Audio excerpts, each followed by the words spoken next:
El tema para exponer son las tierras para el hábitat social de Guillermo Marchionni. En esta primera parte vamos a hablar un poco del mercado de la tierra y los principales actores que tiene esta. Entonces, para entender un poco sobre qué es el mercado de la tierra, el mercado es un intercambio económico entre compradores que demandan un servicio y entre vendedores que lo ofertan. Entonces, nos demos cuenta con el paso del tiempo que el negocio de la tierra es un negocio muy importante debido a que este espacio geográfico o lote o como lo quieran llamar en muchos lugares es muy rentable y habitan personas en ella, ya sea en las grandes urbanidades o en las zonas rurales. Esto logra tener sentido con la teoría de renta por Marsh y Endes, que al hacer una crítica frente a esta teoría elaborada por Ricardo principalmente, dicen que tiene que haber la noción de diferencias de esta renta de la tierra tiene que diferenciarse. Primero, ¿por qué? Porque primero los provenientes de diferencia son naturales, o sea, naturales quiere decir que el espacio donde se hace este tipo de cosas tiene un espacio único, que lo hace único, un espacio simbólico entre las personas. Entonces, esta diferencia natural hace que este espacio tenga un valor emocional y afectivo dentro de las personas. Y también hay una que es de capitales, se llama productividad de los capitales. En este sentido habla un poco sobre las grandes infraestructuras que se hacen en este pedazo de tierra y lo que producen. Entonces, estas dos nociones tienen un valor muy diferente. Al darle valor a la tierra, crean grandes problemas económicos y sociales dentro de las sociedades urbanas y rurales. 3. La ciudad como mercado de la tierra juega un papel muy importante. Las grandes urbanidades dejan una inmensa huella, esta renta de la tierra, y a su vez delinea la ciudad, o sea, se delimitan y separan ciertos espacios y urbanidades. Esto lo vamos a desarrollar más adelante. Entonces, los grandes mercaderes dictan cómo son las reglas de juego frente a esta disputa por la tierra y los mercados de la tierra. Debido al anterior, pasan por encima de reglas estatales, leyes, infraestructura, espacios geográficos donde no son muy legales.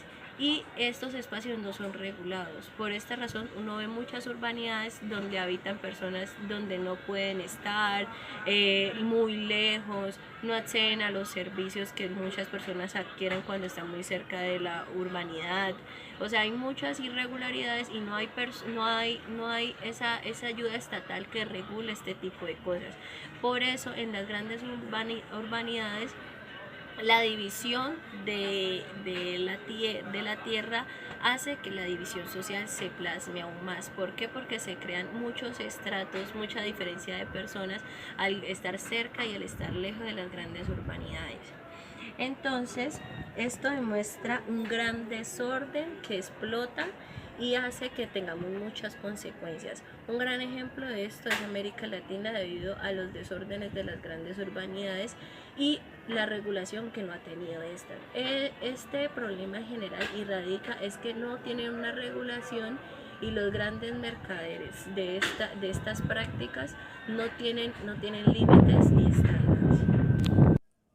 Los actores que intervienen en el escenario de la ciudad como mercado de tierras. Los agentes privados. El propietario rural posee un terreno vecino al área urbanizada. Las empresas urbanizadoras son las que trazan calles y lotes. Las empresas comercializadoras son aquellas que tienen un puesto de venta en el mercado de la sociedad. Estas dos últimas asociadas establecen un par con agilidad para el manejo de las ventas de tierras. El papel jugado por el sector financiero ha sido importante en el mercado de tierras, donde es necesario hacer una revisión en las condiciones de la calidad de vida, a través de los análisis de expansión en sus servicios, infraestructura, relaciones sociales y niveles de consumos. Estos aspectos van ligados al proceso de acumulación de capital. El Estado actúa en el mercado de tierras desde diferentes niveles, por ejemplo, el nacional, provincial, regional o municipal, y lo hace a través de distintos programas. Como primero tenemos los relacionados con procesos de lotes para viviendas. Este enunciado desde la realidad colombiana lo podemos relacionar con las viviendas de interés social y los programas Casa Digna, Vida Digna, Mi Casa Ya y Semillero de Propietarios. La segunda, que son los programas de privatización de servicios, en los que se encuentran las empresas de energía.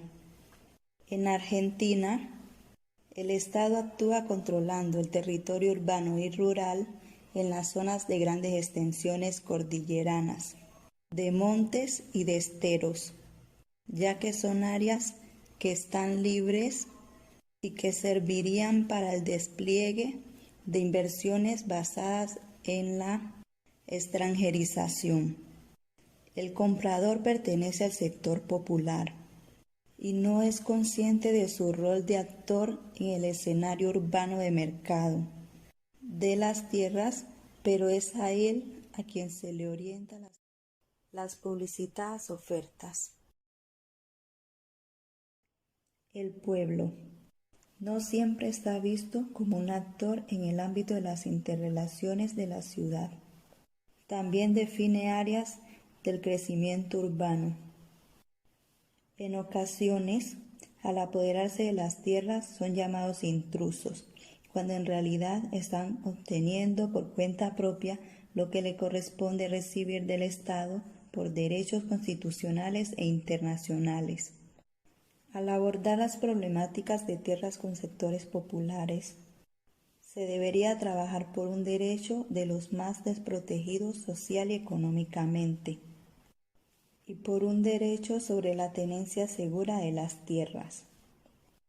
Por estos motivos es importante que el sector popular tenga claro qué y a quién reclamar.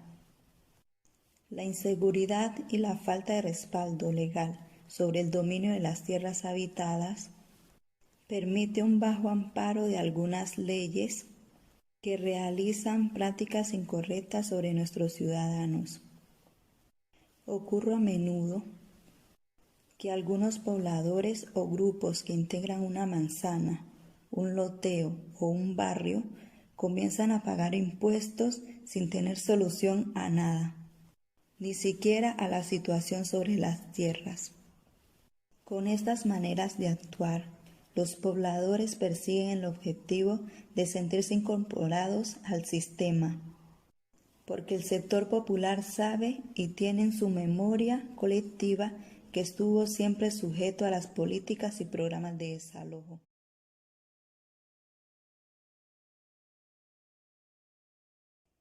El Estado y el sector popular. El Estado también actúa como un inversionista frente a la demanda ejercida por sectores populares, específicamente de escasos recursos económicos. Se utiliza la renta de la tierra en herramienta del poder político orientada hacia quienes se les debe dar respuestas a sus derechos como ciudadanos. Si bien existen programas realizados en los últimos periodos democráticos destinados a resolver la situación de sectores que expresen claramente el problema que padecen, el Estado no puede abandonar su rol estratégico de planear en forma ordenada el actual crecimiento de la ciudad, que sigue desarrollándose desordenadamente y conflictivamente. Para ello, deberá convocar a los diferentes actores del tema de la tierra urbanizada, como lo son los planificadores, los arquitectos, los inversores privados, los organismos no gubernamentales y los propios beneficiarios a través de sus organizaciones populares.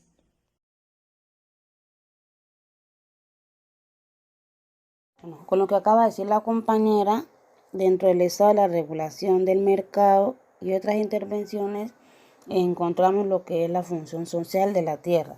Entonces, antes que inventaran los signos representativos de la riqueza, como el oro y la plata, y entre otros, los hombres solo podían poseer lo que eran tierras y las bestias.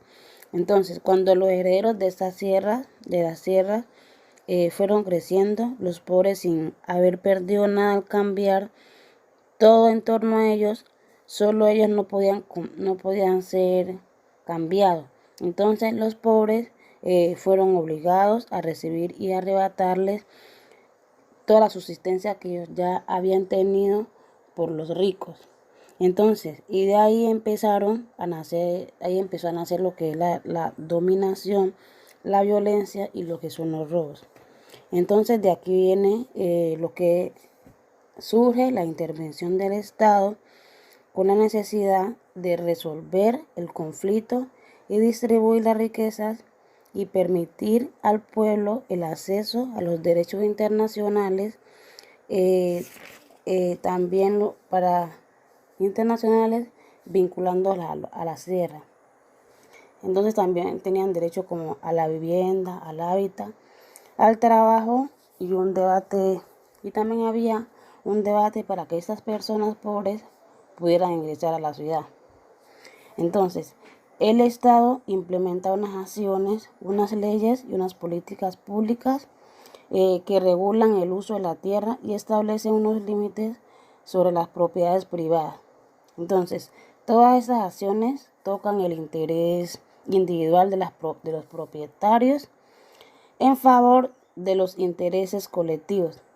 Entonces, aquí los procesos de acceso a los derechos sociales, como son económicos y culturales, no siempre coinciden con los derechos de propiedad y así es, siempre se confrontan, siempre hay como una discordia entre estas cosas. Entonces aquí viene lo que es la legislación de los distintos países que previenen mecanismos para poner ciertas condiciones cuando hay un conflicto de derechos entre un interés privado legítimo y un interés público legítimo, haciendo prevalecer el interés general sobre el particular. Entonces, el derecho a la propiedad está ese derecho era profundamente antiguo en la sociedad y de ese derecho resulta inviolable, o sea, que no puede ser violado, que todo el mundo tiene derecho a tener una propiedad. Pero también implica lo que son los deberes y obligaciones por parte de los propietarios. Entonces, todo eso significa que la propiedad no es un derecho absoluto. Como lo he dicho anteriormente, o sea, todas las personas tienen derecho a tener una casa. Y bajo la función social de la propiedad privada, se establecen unas distribuciones de tierra para el uso de los hombres y las mujeres. A continuación, la compañera les va a explicar unas leyes que hay sobre la propiedad de tierra. Para darle continuidad a mi compañera Betty, pues resaltamos que por medio del Estado surge la intervención para poder resolver esos conflictos y que se le da un acceso a los derechos internacionales. Como lo expresa en el artículo 17 de la Constitución Nacional de 1949, las propiedades privadas tienen una función social y en consecuencia estarán sometidas a las obligaciones que establezca la ley con fines de bien común. Este marco de actuación constitucional estableció mejores condiciones para la continuidad, de las acciones que se venían planteando desde el gobierno. Las leyes nacionales de expropiación de tierras para proyectos de vivienda o infraestructura vinculados con el crecimiento urbano y el desarrollo del turismo social o de la industria. Entonces esta lectura nos hace referencia como a unas normas que existían en Argentina y que solo a partir de 1950 empezaron a funcionar de manera diferente. ¿Por qué de manera diferente? Pues porque se empezaron a dictar normas según las cuales se buscaba un poco más de equidad dentro de la comunidad. Entonces, las necesidades de la comunidad, en consecuencia, han sido reconocidas como más importantes que las individuales. No es que se desconozcan las individuales, pero se le dio un poco más de importancia. Para poder lograr, como lo dice la lectura, una sociedad más justa. El artículo 75 de la Constitución Nacional de 1994 expresa el otorgamiento de tierras a comunidades indígenas, el reconocimiento de las posesiones y propiedades comunitarias de las tierras que tradicionalmente ocupan y la regulación del acceso a tierras aptas y suficientes para el desarrollo humano. Y la Ley 26.160 de 2006 nos habla sobre el relevamiento catastral de las tierras que ocupan las comunidades indígenas. En las legislaciones provinciales se establecieron leyes particulares de expropiación de tierras privadas para radicación de asentamientos y leyes de escrituración gratuita.